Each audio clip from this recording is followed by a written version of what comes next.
Programme میں ایک بار پھر خوش آمدید ڈاکٹر صاحب. انفیکٹ جس طرح جوہر صاحب بھی کہہ رہے ہیں کہ ڈائلاگ کے تھرو چیزوں کو ایڈریس کرنا شاید اسرائیل کی آپشن نہیں ہوگی، لیکن میرا سوال اس کے ساتھ جڑا یہ ہے کہ عرب ممالک دیکھا جائے تو ایران کے بعد ریسیونگ اینڈ پہ تو وہ ہیں جو نقصانات ان کی معیشت کو ہو رہے ہیں اور شاید وہ انپریسیڈنٹڈ ہیں. تو گویا کہ جو انہوں نے ایک سیکیورٹی ارینجمنٹس کر رکھی تھی وہاں پہ اور جس کے نتیجے میں پھر یہ جنگ ان کی طرف بھی آئی، تو ان کے لیے اس ساری جنگ کے اندر سے کیا ٹیک اوے ہے اور کیا مستقبل میں اب دیکھیں گے کہ جس ارینجمنٹ کے ساتھ اب وہ چل رہے ہیں اس سے جان چھڑائیں گے تاکہ اگر کوئی پھر تنازع یہ زور پکڑے تو کم از کم وہ ہدف نہ ہو ایران کا، اور وہاں پہ ایک نئی سیکیورٹی ارینجمنٹس ہمیں دیکھنے کو ملے گا جو ریجنل بھی ہو سکتی ہیں، یا کم از کم یہ کہ امریکہ سے کہا جائے کہ تھینک یو ویری مچ، بہت ہو گیا، اب آپ یہاں سے جائیں. دیکھیے میں تو پہلے دن سے جو ہے اور بہت عرصے سے یہی کہہ رہی ہوں کہ یہ جو ادھر کا یہ جو ایران کا اور اسٹیٹ آف ہرمز کا اور یہ سیکیورٹی کا جو مسئلہ ہے، یہی بنیادی مسئلہ ہے اور یہی سارے اس فساد کی جڑ ہے. کیونکہ وہاں پہ بیسس بنانے کی وجہ کیا تھی؟ وجہ یہ تھی کہ اس خطے کے اندر ایک مانسٹر ہے اور آپ کی اکانومی جو ہے وہ ساری کی ساری ڈیپینڈنٹ ہے اس ایک راستے پہ. تو آپ ہمیں یہاں بیسس دیں گے، ہم اسرائیل جو ہے وہ بھی سیکیور رہے گا، آپ بھی سیکیور رہیں گے اور ہم آپ کو اس وبا اس بلا سے بچائیں گے. اور ان 7-6 دہائیوں میں پہلی دفعہ ایک ایسا موقع آیا کہ اس سے جو ہے وہ بچانے کا موقع آیا تو وہ نہیں بچ پائے، ان کو نہیں بچایا جا سکا. اب اس کے لیے یہ ہے کہ وہ ممالک ان کا میک اپ اس طرح کا ہے کہ ان کو اپنی ایگزسٹنس کے لیے کسی نہ کسی پاورفل بلاک کا حصہ رہنا ہی ہے. اگر ہم سعودی عربیہ کے کیس میں دیکھیں تو سعودی عربیہ آلریڈی چائنا کی طرف اپنا جو ہے وہ ملٹری ہارڈ ویئر بہت زیادہ شفٹ کر چکا ہے. کوئی ڈرونز کی فیکٹری ان کی اس سے لگ رہی ہے، ان کا پورٹ جو ہے وہ چائنیز ہینڈل کر رہے ہیں، تو وہ تو آلریڈی چیزوں کو ایکسپلور کر رہے ہیں. لیکن ان کے پاس پھر اگلا سوال یہ ہوگا کہ اگر وہ یہ جو اب ڈھہ چکی ہوئی بیسز ہیں ان کو دوبارہ سے تعمیر نہیں کرنا چاہتے ہیں تو پھر ان کا سیکیورٹی آرکیٹیکٹ کیا ہوگا؟ کیونکہ چائنا کی تو بہت اسٹرکٹ نان انٹرونشنسٹ پالیسی ہے. چائنا تو کھل کر دروازے کے پیچھے سے اور بات ہے، کھل کر تو کبھی یہ نہیں کہے گا کہ جی میں تمہیں بچانے کے لیے آ رہا ہوں، میں تمہیں بچانے کے لیے آ رہا ہوں.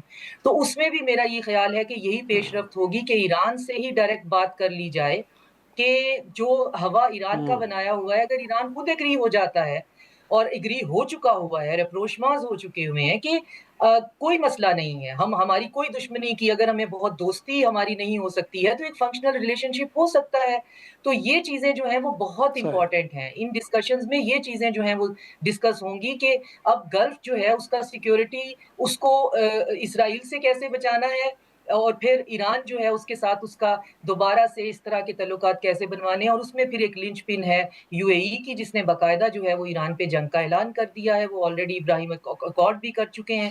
تو اب ان کا کیا پرسپیکٹو ہوگا؟ وہ ابو موسیٰ پہ اٹیک کروا کے اس کو ایک جو ان کا ڈسپیوٹیڈ ایک آئی لینڈ ہے اس کو واپس لینے کی بات کر رہے ہیں.